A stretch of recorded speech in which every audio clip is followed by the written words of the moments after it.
இறை இயேசுவின் எனதருமை சகோதர சகோதரிகளே, இந்த 22வது அதிகாரமானது யோசுவா கிழக்கே குடியேறிய, அதாவது யோர்தானுக்கு கிழக்கே குடியேறிய முதல் குடிகள். அவர்கள் தான் ஃபர்ஸ்ட் மோய்சினால் நிலங்களை பிரித்து கொடுக்கப்பட்ட அந்த பகுதியை கொண்டவர்கள். அவர்தான் முக்கியமாக மனாசே, காத்து, யோசுவாவுடைய ரூபன் குலத்தார். ரூபன் காத்து குலத்தார் முழு குலமும், மனாசேயுடைய பாதி குலத்தாரும். இவர்கள் எல்லாம் போரை முடிச்சுட்டு எல்லா நிலங்களையும் கைப்பற்றிய பிற்பாடு, அந்த இஸ்ரேல் மக்களுக்கு கொடுத்த பிற்பாடு யோசுவா கூப்பிட்டு இவர்களை ஆசி வழங்கி, நான் சொன்ன கடவுள் உங்களுக்கு கட்டளையிட்டபடி நீங்கள் அருமையாக செய்தீர்கள், நான் சொல்வதையெல்லாம் கடைபிடித்தீர்கள், மிக்க மகிழ்ச்சி அடைகிறேன், உங்களை நான் வாழ்த்துகிறேன், கடவுள் உங்களை நிறைவாக ஆசீர்வதிக்கட்டும், நீங்க இப்பொழுது நீங்கள் இந்த பொருட்களோடும் பொன்னோடும் உங்களுடைய குலத்திற்கு திரும்பி போங்க என்று ஆசி வழங்கி அவர்களை அனுப்பி வைக்கிறார். இரண்டாவது, இவங்க போயிட்டு இந்த 3 பேருமே, இந்த 3 குலத்தாரும், முக்கியமாக ரூபன், காத்து, மனாசேயுடைய பாதி குலத்தாரும் சேர்ந்து என்ன செய்யறாங்க, யோர்தானுக்கு அக்கறையில் ஒரு பலிபீடத்தை அமைக்கிறாங்க. இந்த பலிபீடம் எழுப்பப்பட்டதை கேள்விப்பட்ட இஸ்ரேல் மக்களுடைய மற்ற குலத்தார் எல்லாருமே வெகுண்டெழுந்து கடவுளுக்கு எதிராக இல்ல துரோகம் செய்யறாங்க என்று சொல்லி அவர்களிடம் அவருடைய தலைவர்களோடு அனுப்பி வைக்கிறாங்க. அங்கு ஒரு உரையாடல் நடக்கிறது. ஏன் இப்படி செஞ்சீங்க, இந்த பாவத்தை நம்ம மீது தலைமையில் விழுமே, கடவுளுடைய கோபத்தை நீங்கள் தூண்டாதீங்க அப்படி சொல்லி அவர்கள் பேசும்பொழுது அவங்க சொல்றாங்க, நீங்கள் இந்த கரைக்கு அந்த கரையில் இருக்கிறீங்க, எங்களுக்கு ஒரு அடையாளத்தினுடைய சின்னமாக நாங்கள் இதை அமைத்திருக்கிறோம். பழி செலுத்தவோ வேற எந்த காணிக்கை கொடுக்கவோ இந்த பலிப்படத்தை நாங்கள் பயன்படுத்த மாட்டோம். எங்களுக்கும் எங்களுடைய சந்ததியாருக்கும் இது ஒரு அடையாளமாக இருக்கணும், அதற்காக நாங்கள் செய்திருக்கிறோம். கடவுள் இதற்கு கோபப்பட்டால் எங்களிடம் கடவுள் எங்களை தண்டிக்கட்டும் என்பதை அவர்கள் விவரிக்கிறார்கள். இது நல்லதாகப்பட்டு மறுபடியும் அவர்களிடம் இந்த தலைவர்கள் எல்லாம் போய் எடுத்து சொல்ல அவர்களிடமே சமாதானம் உருவாகிறது. சந்தோஷத்துல எல்லாரும் மகிழ்ச்சியாக இருப்பதைத்தான் இந்த அதிகாரத்தில் பார்க்கிறோம். அன்புக்குரியவர்களே, கடவுளுக்கு எப்பவுமே உண்மையுள்ளவர்களாக இருக்க அழைப்புக்கப்படுகிற இஸ்ரேல் மக்களை போல நாமும் அவருக்கு உண்மையுள்ள பிள்ளைகளாக வாழ இந்த அதிகாரத்திற்கு செவிமடுத்து நாம் தியானிப்போம். யோசுவா ரூபன் குலத்தாரையும் காத்து குலத்தாரையும் மனாசேயினுடைய பாதி குலத்தாரையும் அழைத்து அவர்களிடம், நீங்கள் ஆண்டவரின் ஊழியர் மோசே கட்டளையிட்ட அனைத்தையும் கை கொண்டு வந்தீர்கள், நான் உங்களுக்கு கட்டளையிட்டு கூறிய அனைத்திற்கும் கீழ்ப்படிந்தீர்கள், நீங்கள் இதுவரை பல நாட்களாக உங்கள் சகோதரர்களையும் கைவிடாமல் உங்கள் கடவுளாகிய ஆண்டவர் கட்டளையிட்டவற்றை கைகொண்டு வந்தீர்கள், அவர்களுக்கு வாக்களித்தபடி உங்கள் கடவுளாகிய ஆண்டவர் உங்கள் சகோதரர்களுக்கு இப்பொழுது அமைதி காலம் அளித்துள்ளார். இப்பொழுது உங்கள் கூடாரங்களுக்கு, அதாவது யோர்தானுக்கு அப்பால் ஆண்டவரின் ஊழியர் மோசே உங்களுக்கு உடமையாக கொடுத்த பகுதிக்கு செல்லுங்கள். உங்கள் முழு இதயத்துடனும் உங்கள் முழு உள்ளத்துடனும் ஆண்டவராகிய கடவுள் மீது அன்பு கூறுமாறும், அவருடைய வழிகள் அனைத்திலும் நடக்குமாறும், அவருடைய கட்டளைகளை கைகொள்ளுமாறும், அவற்றை பற்றி கொள்ளுமாறும், அவற்றுக்கு பணி புரியுமாறும் ஆண்டவருடைய ஊழியராகிய மோசே உங்களுக்கு இட்ட கட்டளைகளையும் சட்டத்தையும் நிறைவேற்றுவதில் மிகவும் கவனமாயிருங்கள் என்றார். யோசுவா ஆசி வழங்கி அவர்களை அனுப்பினார். அவர்களும் தங்கள் கூடாரங்களுக்கு சென்றார்கள். மோசே மனாசேயினுடைய குலத்தில் ஒரு பாதிக்கும் பாசானின் நிலம் கொடுத்தார். யோசுவா அக்குலத்தினுடைய மறுபாதிக்கு அவர்களுடைய சகோதரர்களிடையே யோர்தானுக்கு மேற்கில் நிலம் கொடுத்தார்.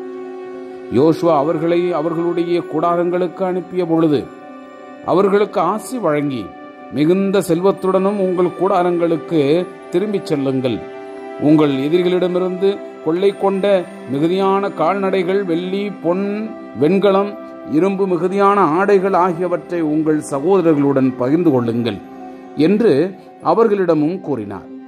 ரூபனின் மக்களும் காத்தின் மக்களும் மனாசேயினுடைய பாதி குலத்தினரும் கானாவின் உள்ள சீலோவில் இஸ்ரேல் மக்களிடமிருந்து விடை பெற்றுக் கொண்டு மோசே வழியாக ஆண்டவர் கட்டளையிட்டபடி அவர்கள் பெற்றுக்கொண்ட தம் சொந்த நாடான கிளையாத்துக்கு சென்றார்கள். அவர்கள் கானா நாட்டில் யோர்தானுக்கு அருகே இருந்த கெலிலோத்திற்கு வந்தார்கள். ரூபனின் மக்களும் காத்தின் மக்களும் மனாசேனுடைய பாதி குலத்தினரும் யோர்தான் அருகில் மிகப்பெரிய பலிபீடம் ஒன்று எழுப்பினார்கள். ரூபனினுடைய மக்களும் காத்தின் மக்களும் மனாசேனுடைய பாதி குலத்தாரும் கானான் நாட்டின் எதிரில் யோர்தான் பகுதியில் இஸ்ரேல் மக்களுக்கு அண்மையில் ஒரு பலிபீடம் எழுப்பியுள்ளார்கள் என்று இஸ்ரேல் மக்கள் கேள்வியுற்றார்கள். இஸ்ரேல் மக்கள் அதை கேள்வியுற்ற போது இஸ்ரேல் மக்கள் பேரவை முழுவதும் அவர்களுக்கு எதிராக படையுடன் செல்லும் நோக்கத்துடன் சீலோவில் கூடியது. இஸ்ரேல் மக்களுடைய குருவாகிய எலெயாசருடைய மகன் பினகாசை கிளையாத்து நாட்டில் இருந்த ரூபனினுடைய மக்கள், காத்தின் மக்கள், மனாசேனுடைய பாதி குலத்தினர் ஆகியவரிடம் அனுப்பினார்கள். அவருடன் இஸ்ரேலுடைய எல்லா குலங்களிலிருந்தும் குடும்பத்தினருக்கு ஒரு தலைவராக 10 அனுப்பினார்கள். அவர்கள் ஒவ்வொருவரும் 1000 தலைவர் ஆவார். அவர்கள் கிளையாத்து நாட்டில் இருந்த ரூபன் மக்களிடமும் காத்து மக்களிடமும் மனாசேயுடைய பாதி குலத்தினரிடமும் சென்று பின்வருமாறு கூறினார்கள். ஆண்டவனுடைய மக்கள் கூட்டமைப்பு முழுவதும் இவ்வாறு சொல்கிறது: இந்நாளில் உங்களுக்கென்று இஸ்ரேலின் கடவுளுக்கு எதிராக ஒரு பலிபீடம் எழுப்பியதால் நீங்கள் ஆண்டவரை விட்டு விலகிவிட்டீர்கள். இவ்வாறு ஆண்டவருக்கு எதிராக ஏன் இந்த கிளர்ச்சி? பெயோரில் நாம் செய்த அந்த பாவம் நமக்கு போதாதா? இந்நாள் வரை நாம் அதற்கு கழுவாய் தேடவில்லையா? அதற்குரிய தண்டனை ஆண்டவனுடைய மக்கள் கூட்டமைப்புக்கு கிடைத்துவிட்டது. நீங்கள் இன்று ஆண்டவரை விட்டு விலகிவிட்டீர்கள். இன்று நீங்கள் ஆண்டவருக்கு எதிராக கலகம் செய்திருக்கிறீர்கள். நாளை இஸ்ரேல் மக்கள் கூட்டமைப்பு முழுவதும் மீதும் அவர் சினம் கொள்வார். உங்களுக்கு உரிமையாக்கப்பட்ட நிலம் தூய்மையற்றதாயின் ஆண்டவருக்கு உரிய நிலத்திற்கு வாருங்கள். அங்கு ஆண்டவரின் திருவுருவிடம் அமைந்துள்ளது. எங்கள் நடுவில் தங்குங்கள். ஆண்டவருக்கு எதிராக கலகம் செய்ய வேண்டாம். நம் கடவுளாகிய ஆண்டவரின் பலிபீடத்தை விட்டு வேறொரு பலிபீடத்தை கட்டும் உங்கள் குற்றத்திற்கு எங்களை ஆளாக்க வேண்டாம். செராக்கின் மகன் ஆகான் கொள்ளை பொருளை திருடியதால் இஸ்ரேல் மக்கள் கூட்டமைப்பு முழுவதின் மீதும் அவர் சினம் கொள்ளவில்லையா? தன் குற்றத்திற்காக அவன் ஒருவன் மட்டுமா அழிந்தான்? அப்பொழுது ரூபன் மக்களும் காத்து மக்களும் மனாசேனுடைய அரை குலத்தாரும் இஸ்ரேலுடைய 1000 தலைவர்களுக்கு மறுமொழியாக கூறியது: ஆண்டவரே தெய்வங்களுக்கெல்லாம் இறைவன், ஆண்டவரே தெய்வங்களுக்கெல்லாம் இறைவன். அவர் இதை அறிவார். இஸ்ரேலனும் இதை அறிவதாக. இது ஆண்டவருக்கு எதிராக கலகமும் துரோகமுமானால் நீங்கள் எங்களை இன்று தப்பிப்போக விடாதீர்கள். நாங்கள் ஆண்டவரை விட்டு விலகவா இப்பலிபீடத்தை எழுப்பினோம்? அதன் மீது எரிபலி உணவு படையில் நல்லுறவு பழி